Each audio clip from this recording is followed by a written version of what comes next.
Oh yeah, Roy, that was me. I was down there with John and Dave. They're also in here. I've been doing a little volunteer work at the Braille Institute. But aside from that, I've been looking around for a job that pays a little bit. Yeah, hi, Gene. My call is WB6FFE. And my name's Charlene, and I'm here in Hollywood, not far from here.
XE2RH, this is WB6KPN, Willie Baker, 6 Kings, Peter, Nancy.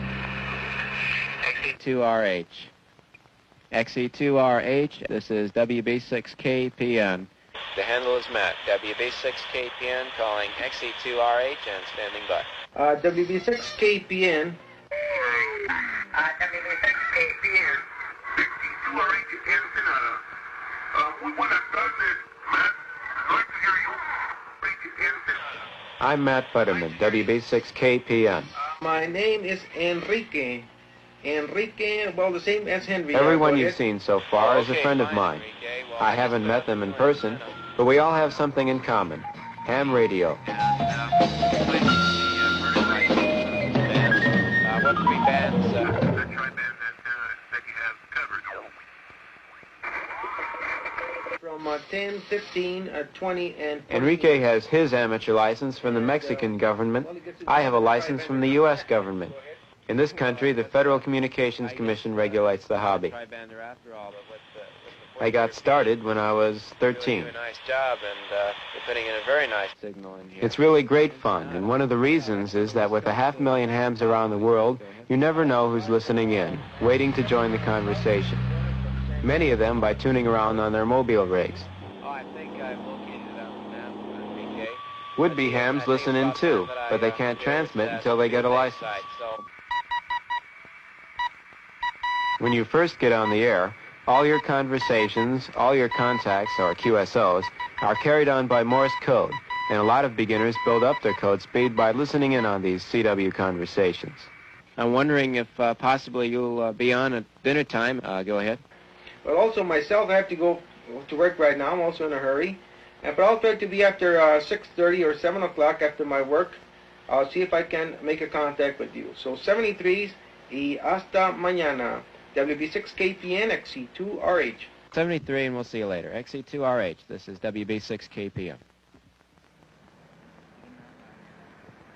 Normally, my QSOs are longer, but I wanted to get to my club's field day practice meeting on time. We schedule these in order to test all our portable equipment to make sure it's ready in case of an emergency. It's also a good way to improve your operating skills under less than ideal conditions. And besides, it's a lot of fun.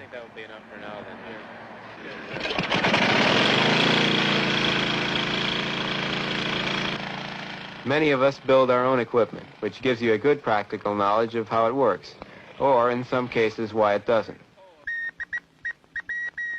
The FCC requirements are set up so that it's easy to get on the air with a beginner's or novice license, like Ed here, WN6QDQ. And there's nothing like being on the air to build up your code speed. Ed really works at it, and the way he's going, he'll be able to pass his general class test any time now. Quite a few of us in this club already have the highest class license, the Amateur Extra, which gives us full operating privileges on any of the dozen or so ham bands. Our antenna for the 15-meter band is a homemade cubicle quad. Okay, there is quite a bit of interference on your signal. You're about Q4 and S7 here. Q4 and S7, the location is Woodland Hills, about 25 miles northwest of downtown Los Angeles on the west end of the San Fernando Valley. My name is Matt. Mexico, Alpha, Tango, Tango, Matt. We're operating sort of a field day type setup here, portable setup with the West Valley Amateur Radio Club. We have about 4 stations set up. We're using a Swan 350 to a 15-meter portable quad up about 20 feet, 2-element quad. So how do you copy? K8ZLS in Livonia, Michigan. This is WA6LXN Portable 6.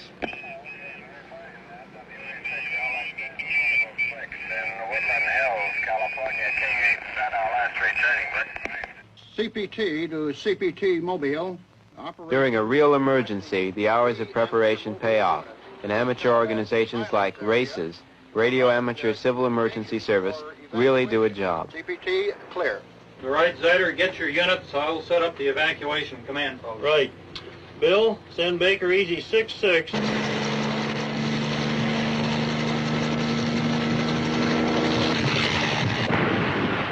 The bigger the emergency, the more important amateur radio becomes. A few years ago, a tremendous earthquake up in Alaska sent a tidal wave crashing into the coast near Anchorage, among other things, wiping out just about every normal means of communication. You may have seen some of the TV reports. The most awesome force to hit North America in the 20th century, hitting Anchorage at 5:36 p.m. just after the close of business. At 5:47, the first mobile units of the Radio Amateur Civil Emergency Service swing into action, ready to provide immediate communications. This is downtown Anchorage. The airport control tower. The story is repeated in Seward and Kodiak.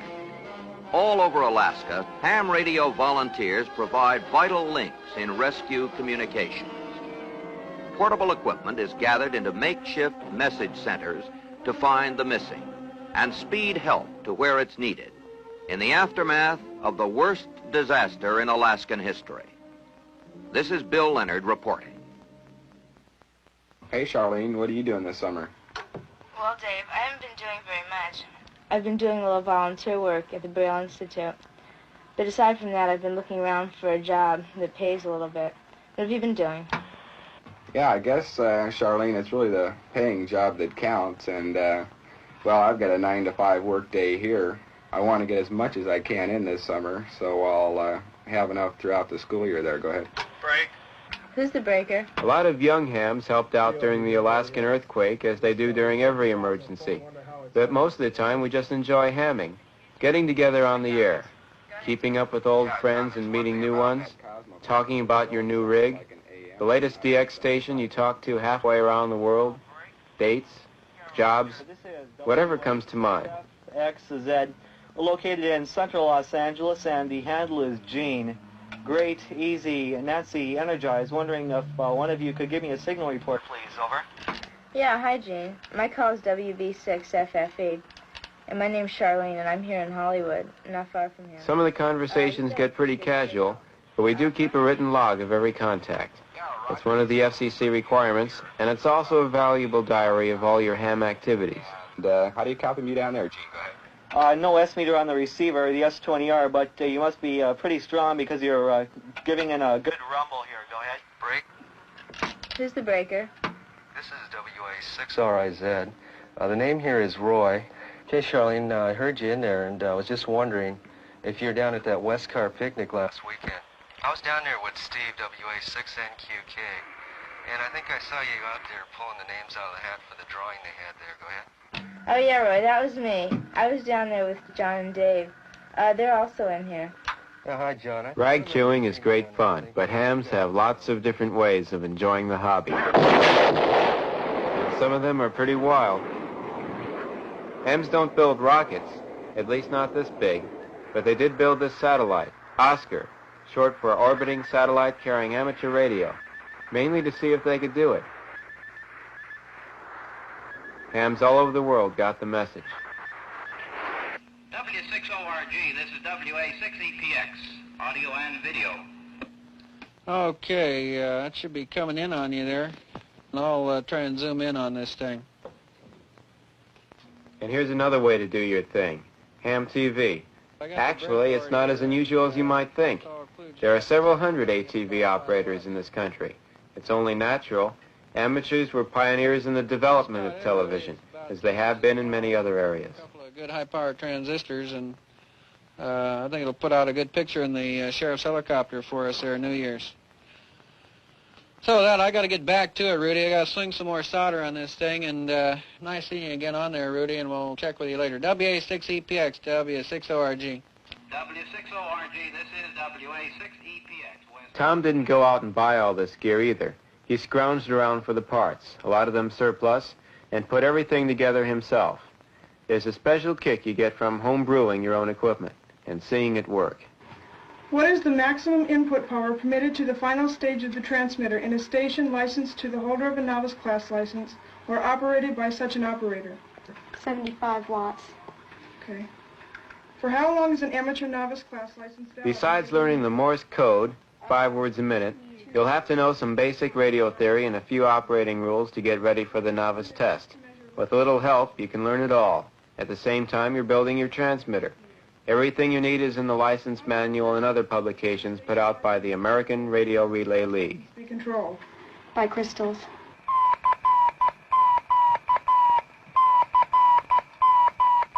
Once you get your license, you're on your way. And for no more than the cost of a couple record albums, you can build a transmitter like this. One tube, made from a junk TV set and a few other parts. Total investment, about $10, including the key for sending code.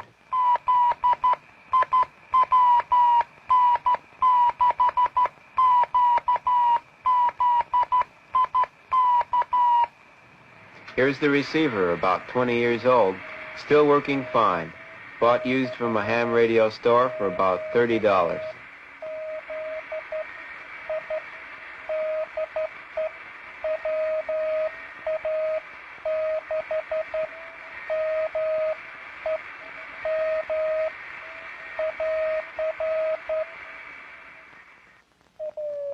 Patty's talking to WA6MEM, a station she's worked before.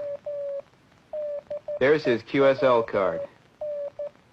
Hams everywhere exchange these personalized cards and keep them as a reminder and a record of contacts.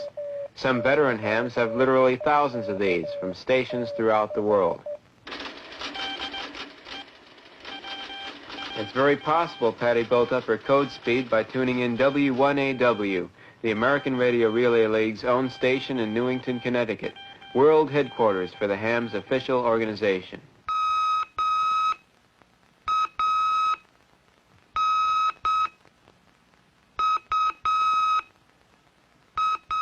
Another way to sharpen up your code speed and learn your theory is to get into a novice license class like this one.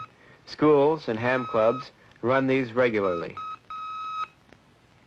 John's using an electronic keyer. It makes perfect dots and dashes. But it's a funny thing. Trying to send 3 words a minute is quite a trick when you're used to being up around 30. It takes skill and a lot of practice to get that good at Morse code. You can see why hams take such pride in having CW as sort of a second language. When the current goes once one way, then turns around, comes back the other way, and starts to go again the first direction, the original direction, then we call that one cycle. John is typical of young hams everywhere, willing and anxious to give his time to help beginners get started. If you want to find out what being a ham radio operator is all about, there's plenty of help available. All you really need is to want to become one. Stick with it, and almost anyone can pass the novice test after just a month or two. Called the frequency. Almost anyone. Second.